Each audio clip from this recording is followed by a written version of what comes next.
Now, I believe I've done a video on another fragrance from this brand, Plume Impression.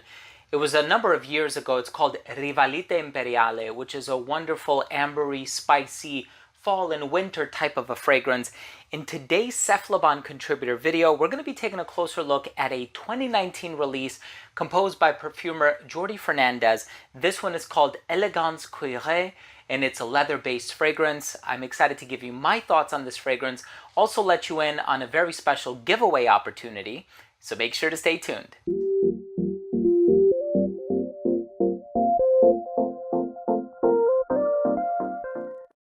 Before I begin today's episode and I give you my thoughts on Elegance Cuiree, which is a leather-based fragrance, and leathery elegance is basically what is connoted by the name, I do want to start the video off first by saying that if you're a fan of fragrance-related content, and of course that includes fragrance reviews, top 10 lists, giveaways, unboxing, special guests, and a lot more, please do consider supporting the channel by subscribing to it, hit the bell, and please give this video a thumbs up if you take anything of value from today's episode. Now, if you would like to participate in the giveaway for a full-sized bottle, and it's a wonderful presentation, all you have to do is shoot on over to cephalabon.com.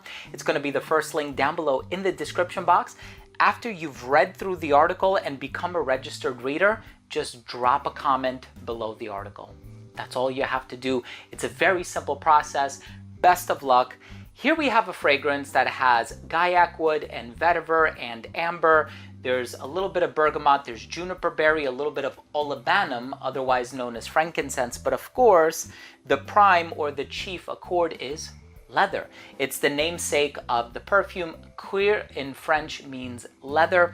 So here we have a leather-based offering, and we know there's a lot of leather fragrances on the market. You have Tuscan leather and ombre leather by Tom Ford. You have any number of leather-based fragrances from Memo Paris. So here I'm going to tell you what kind of leather I'm personally getting from this, what direction I think it goes in, the performance, the seasons, the occasions, all that good stuff. But let's start things off with a quick look at the presentation.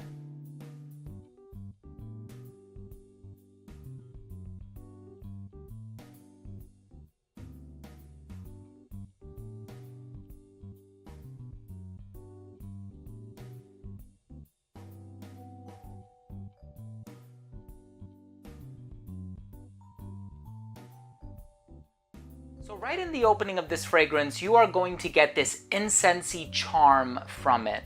And I think that incensey opening with that brightness of bergamot is really enchanting. Now, it's not overly effervescent, of course. This brand does have some other offerings that tend to go in a brighter and perhaps even lighter direction. This is one of the heavier hitting offerings that the brand has, of course, with it being a leather fragrance and all, but it's not just that. It's the vetiver, it's the woods, it's the incense. So as you can see, there are some darker ingredients. What I do want to comment on is, as far as that amber accord is concerned, with a lot of amber-based fragrances, they do tend to be vanilla heavy or labdanum heavy. I'm not getting too much of a sweetness from this. This is actually kind of on the dark side of things. Now, it's not smoky, it's not overly peppery or overly dark or anything like that, but you're also not going to get much sweetness from this either. So I just wanted to clarify that as far as the amber is concerned. The bergamot in the opening is very short-lived. This is not a citrus-heavy composition. However, the juniper makes its presence known, and I think it bridges the gap between the top, where it has that astringent opening, and some of the woods that are present in the base. Because the juniper in and of itself, in addition to it being astringent as far as the olfactory profile is concerned, it can also smell a little peppery, a little woodsy as well. And of course, scent is subjective, but that's what I personally get from it. Now, there is this woodsy, earthy aroma that I think is enriched by the olibanum, otherwise known as frankincense. And the reason I say that is because for me, frankincense smells like lemon and pine.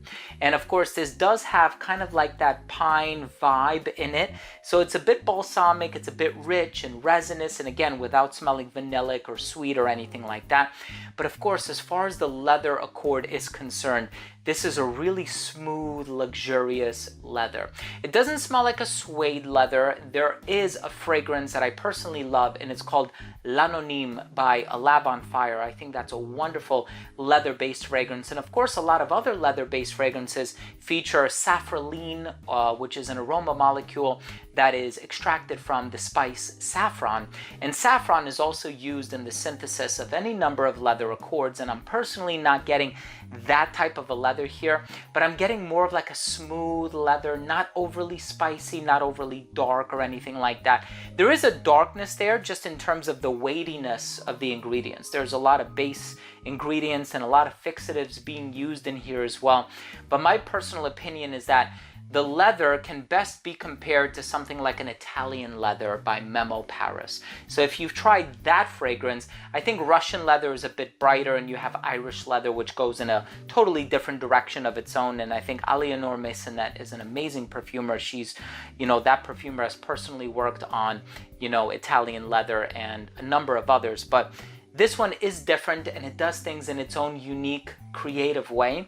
And I really appreciate that combination of the incense, the woods, the leather, the earthy textures, a touch of brightness in the opening, and that balsamic amber that strays away from the sweet direction. I think this is a very elegant, very sophisticated, posh, and chic type of a leather fragrance.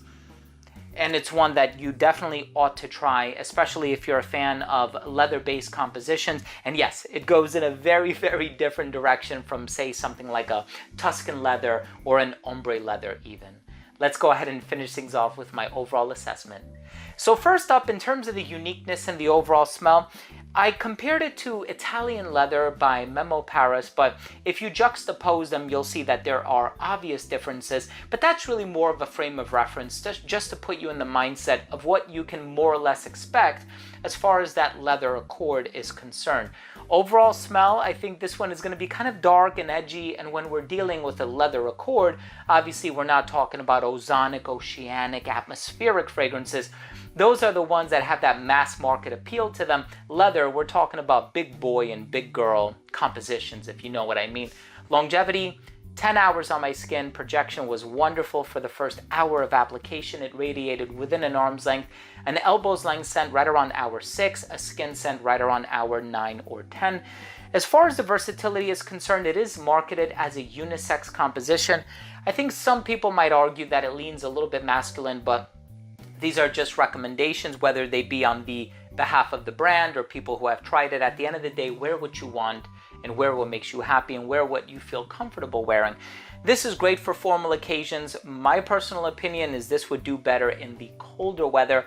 And I think this would probably appeal more to a grown-up demographic as opposed to like a high schooler or an early college student or something like that. You have to have a certain level of experience with niche fragrances, I think, in order to really appreciate this one. I think you might be caught off guard if all you know is your Nautica Voyage and your Acqua di Gio or something like that.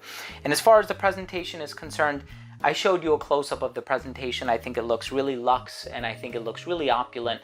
My final verdict on this fragrance is I think it's a fantastic leather-based offering, especially if you like notes of incense, amber, woods.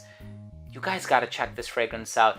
Elegance Cuiree by Plume Impressions, I think is a wonderful fragrance. Listen, thank you so much for joining me today. I hope you enjoyed this review and I hope you took something of value from today's episode.